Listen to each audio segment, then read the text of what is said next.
Coils. We're going to talk coils. Now this isn't, this isn't a tutorial.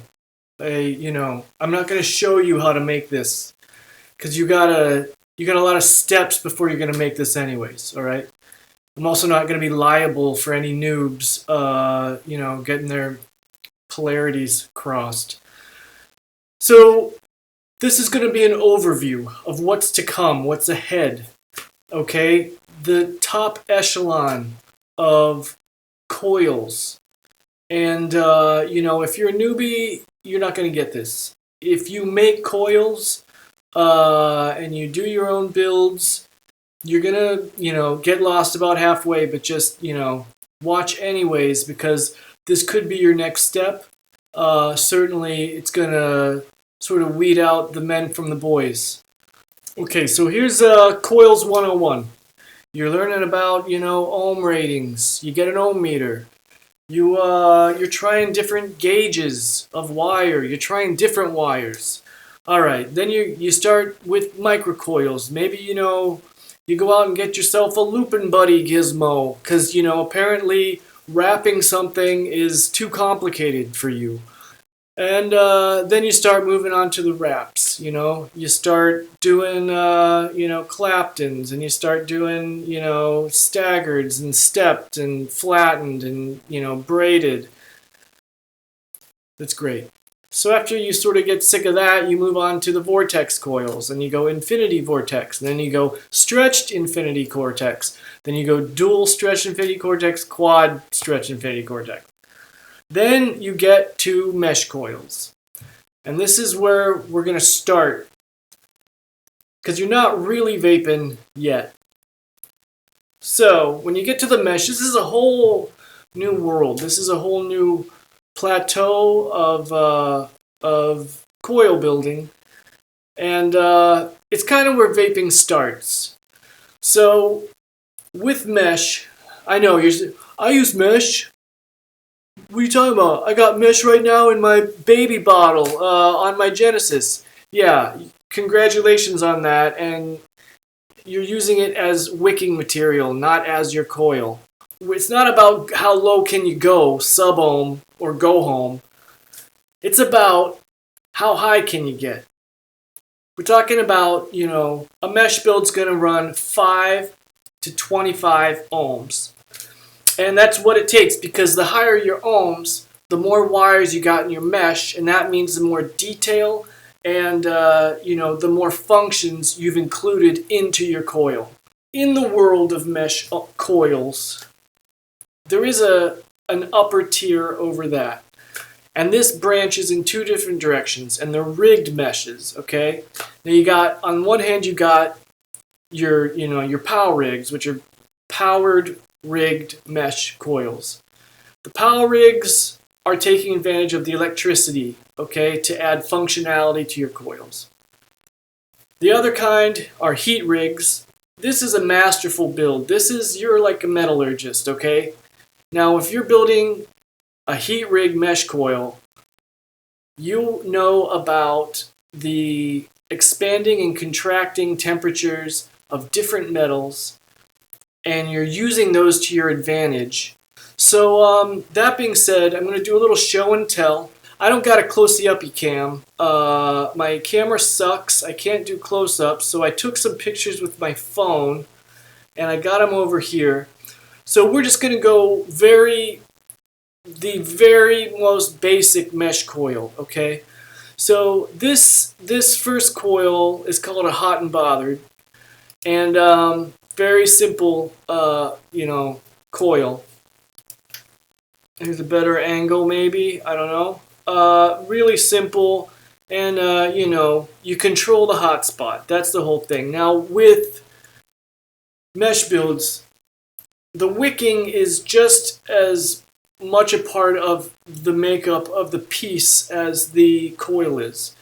I mean, you talk about chicks with wicks. This is like, when you wick a coil like this, there's a variety of ways ranging from funny to, romantic. All right, so next up is kind of the next tier up of mesh coils. This one's called Guilty, and I don't even know if you can tell what it is from that picture. Here's another pic. It's an electric chair, and it's a really, you know, when you go to this level, this is where you start packing on the ohms, and that's what you want. You want detail, okay? Now, you can see in this chair, when I hit it, what's glowing is the skull cap and the hot seat, right? And now when you wick something like this, you're going to make a little cotton guy. His feet are going to go off over down into the drip well. And, you know, when you hit that thing, that sucker's going to fry. He's, you know, spitting juice and his whole body's, you know, exploding with vapor, and it's rad. So, you know, that's a Guilty. We'll move on to another one. This is an 11, and that's a crappy picture. It's a Marshall stack amplifier. And now when you get into mesh like this, you can see this is a more solid mesh. There's more going on. This is kind of a standard as well, and with the 11, the point of it is to make it exactly 11 ohms. You got to figure this out. You got to get the coil built, but you got to get it to hit exactly at 11 ohms. That's why it's called an 11. Now when you're wicking an 11 coil, there's kind of two ways you can go. What I do is probably most common is I make a little guy, kind of a chunky little guy, on the side of the cabinet with his arms around it, okay? And that's called a roadie wick. And it's like a roadie putting the amp cabinet out on stage. And it works really well. Some people, though, if you're from the laser cut camp, I've seen them do very highly detailed laser cut Japanese cotton squares of just like of an electric guitar leaning against it.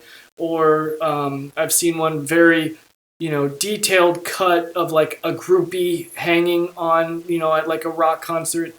I tend to like roadie wicks. I think it's a more humble approach. So now we're going to move on to the next stage, the rigged mesh coils, right? First, I'm going to show you an example of a POW rig. It's very simple, and this one's, I just call this my Happy's coil. Whenever you hit it, you know, the lights come on, and it says Happy Liquors, which is the place down the street that I like. Now there is an LED in this coil.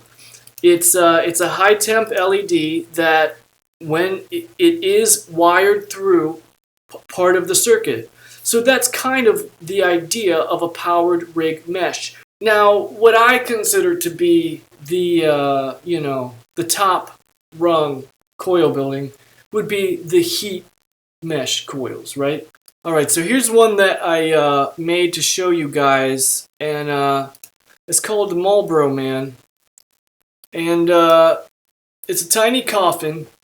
Now, I hope that you can see the progression in the mesh, because there's a lot going on here, okay? You got a lot of different gauges. You got a lot of different wraps and weaves. Now, I didn't hit this because I want you to be able to see the inside. Now, the door or the lid does open, okay? I just kind of pried it up to show you. But if you look inside, you can see that the wrap I'm using on the inside, because it's a different wire and it's a different resistance, when that heats up, it pulls against the other metals and actually lifts the lid up when you hit it. So, you know, when you wick something like this, what the normal thing that you do, this is just for drippers, is you make a little cotton cowboy and you put it inside of it, and you drip down through. You're actually wicking into your little, you know, cotton cowboy, and then that, you know, fills up inside. So it's kind of, you know, it's kind of cool, because when you hit it, that lid's going to open, and then you see the little cowboy, and the smoke comes out, and it's a Marlboro Man, haha. Alright, so I hope that this, you know, starts getting you walking in the right direction, because you got to be thinking ahead of where you want to take your vaping, how far you're willing to go to vape hard.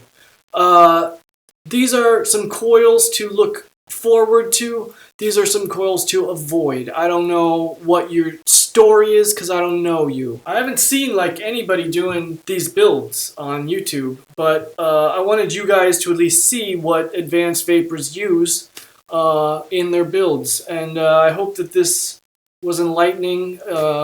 Maybe you already make these and it's a no-brainer, but that's it.